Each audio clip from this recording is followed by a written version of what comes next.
So here's another quick update on the Miata floor drop. This might be disorienting, but pretty much everything's cleaned up. The holes you see in the brace are going to be drilled through and then used to cinch the two together to tighten it up for welding.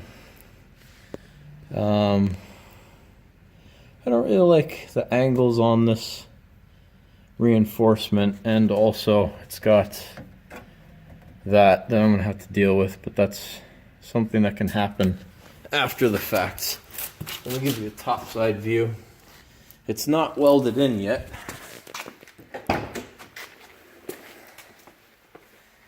but it is lights. It is screwed in place. So you can see the tech screws.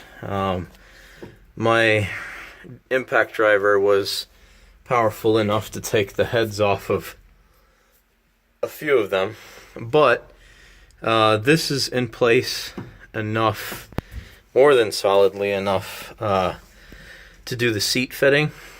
And that way, if I have to pull this out for any reason, I can do that and then proceed with the welding. So seat fitting is going to be tomorrow.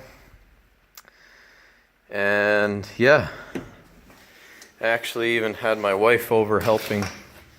She's the one that drilled a bunch of these holes, and she had some fun using a grinder, trimming things up. So it was good. I had a really good evening. I hope you guys are having a good evening. Good day. Well, that just fell. It's alright. But I gotta skedaddle because my wife is waiting for me. It is actually our date night, and she was kind enough to help me on our date night, so I am going to get out of here.